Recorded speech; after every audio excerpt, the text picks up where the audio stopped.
네, 이번에는 전문가 두 분과 함께 주요 사건, 사고 소식 짚어보겠습니다. 오윤성 순천향대 경찰행정학과 교수 손종혜 변호사 모셨습니다. 안녕하십니까? 네, 안녕하십니까? 안녕하세요. 자, 먼저 살펴볼 사건은 조금 전에 리포트를 통해서도 전해드렸습니다. 지난해 세상을 떠들썩하게 했었죠. 인천 초등생 살인 사건에 대한 대법원의 최종 판결이 나왔습니다. 뉴스를 통해서 전해드렸습니다마는 살인을 하고 사체를 훼손했던 김양에게는 살인죄가 인정이 됐고요.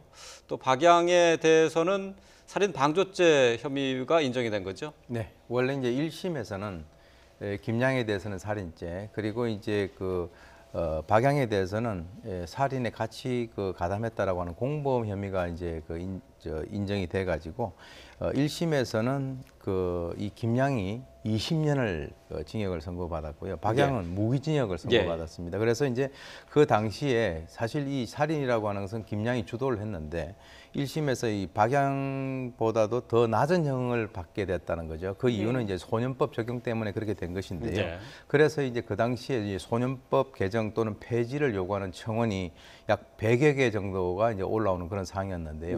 2심에서는 그 1심하고는 좀 다르게 김양에게는 징역 20년이 선고가 됐지만 박양에게는 공모하였다라고 볼 수 없다라고 해가지고 결국 이 살인 행위를 돕거나 부추기는 그런 행위인 방조 혐의, 이 방조죄만 인정이 됐지만 직접 살인에 가담한 것은 아니다라고 해가지고 징역 13년이 나왔거든요. 근데 이번에 이제 대법원에서 이제 최종 판결이 나왔는데 지금 이제 2심에서 그 선고를 했던 그 모든 것들 전부 다 그대로 인정을 해서 결과적으로는 김양에게는 징역 20년, 박양에게는 징역 13년이 이제 선고가 되었습니다. 네. 이 주범 김양 같은 경우에는 아스퍼거스 증후군이라고 해가지고 뭐 언어 발달이라든지 좀 사회 적응력이 떨어지는 그런 상태여서 심신미약 상태다. 그래서 감형을 좀 해야 된다라는 주장을 펼쳤는데 이게 받아들여지지 않았죠. 1, 2, 3심 대법원까지 일관되게 아스퍼스 증후군으로 해서 심신미약 상태에 있었다고 피고인 측에서 주장했지만 전혀 받아들이지 않았습니다. 법원에서는 첫 번째 범행 당시에 그런 증후군을 앓고 있었다고 볼 만한 근거가 명확하지 않다, 뚜렷하지 않다는 것이고요. 두 번째는 설사 그런 증후군, 아스퍼스 증후군에 질환이 있었다고 하더라도 이런 사회규범, 살인을 해서는 안 된다, 어린아이를 해쳐서는 안 된다는 사회규범을 인지하지 못할 수준은 아니었다. 아스퍼스 증후군이 있었다고 하더라도 그 당시에 이것이 나쁜 행동이니까 하지 말아야 된다라는 어떤 판단 능력과 행위 능력을 완전히 상실하다고 보기 어렵기 때문에 심신미약으로 인정해서 형을 감형할 수 없다라고 판단을 했고요. 그렇기 때문에 소년범으로서 최대형인 징역 20년이 선고가 되고 확정이 된 상태입니다. 네. 뭐 앞서서 설명을 해드렸습니다만은 훼손된 신체 일부를 김양으로부터 전달받은 박양 같은 경우는 살인 방조죄가 적용이 됐어요. 공범이 아닌 살인 방조죄로 혐의가 2심에서 바뀌었는데요. 특별한 이유가 있었던 겁니까? 왜냐하면 이제 이거 김양과 박양 같은 경우는 인터넷 상으로 해가지고 서로 사실은 이제 그 사체 훼손이라든가 또는 뭐 이런 여러 가지 관련되는 그 범행에 대해서 서로가 이 대화를 한 그런 내용들이 그 수사 과정에서 밝혀졌어요. 그래서 이제 최초에는 이 박양이 나이가 더 많기 때문에 이 김양을 조정을 해서 어떤 살인 행위를 갖다 하도록끔 여러 가지 어떤 결정적인 영향을 미쳤다라고 해가지고 이제 공범이라고 이제 최초에 접근을 했죠. 그런데 이제 그것이 점차적으로 어떤 문제가 있냐면 사실 살인 행위를 직접적으로 한 것은 바로 김양이거든요. 그런데 그 김양은 소년법의 적용을 받기 때문에 사실 사형 무기와 관련돼서 그 정도 형을 받게 되면 15년에다가 특강법을 적용해서 20년밖에 되지 않는데 그 당시에 이제 그 박양 같은 경우는 이제 그 성인 범죄로 이제 취급을 받아가지고 무기징역이 나왔단 말이에요. 그것이 이제 조금 뭔가 좀 불균형이 되지 않느냐라고 하는 그런 측면에서 최종적으로 이제 2심에서는 이것은 그 범행을 하는 데 있어서 약간의 옆에서 돕거나 또 부추긴 그런 것은 분명히 있어요. 그런데 실제로 그 살인을 하는 데 있어서 그 현장에 있었다거나 그렇게 어떤 그 가담한 그 어떤 그 정황은 없다라고 해가지고 결국은 이제 방조죄로 살인 방조죄로 이제 그 징역 13년을 낮춰졌죠. 근데 이게 좀 출소하고 난 뒤에도 주범인 김양 같은 경우에는 이 전자발찌를 차야 된다고 하는데 박 씨에게는 그런 게 내려지지 않았거든요. 이것도 형량 차이가 있는 건가요? 그게 왜 그러냐면 예. 전자발찌 같은 경우는 재범 가능성하고 직접적인 영향이 있습니다. 네. 그래서 이제 지금 재판부에서 이제 그 판단을 하기에는 김양 같은 경우는 지금 어떤 그 얘기가 있냐면 20년을 산다 하더라도 지금 나온다 하더라도 한 30대 후반 정도밖에 안 되거든요. 네. 네, 그렇죠. 그런데 이제 그렇게 되면은 그 30대 후반부터 출소하고 난 이후에 전자발찌를 30년을 차게 되면 예. 60대 후반까지 차야 돼요. 그런데 이 박양 같은 경우는 김양에 비해서는 그러한 어떤 그 재범 가능성에 있어서는 이 재판부가 좀 가능성이 낮다라고 이제 판단을 한 것이죠. 네. 그래서 이제 김양에게는 30년 전자발찌를 그 형을 선고를 했지만 박양 같은 경우는 그것을 선고하지 않은 것으로 봐서는 이 두 사람 간에 있어서의 재범 가능성에 있어서는 그러한 어떤 그 차이를 둔 것으로 보입니다. 예.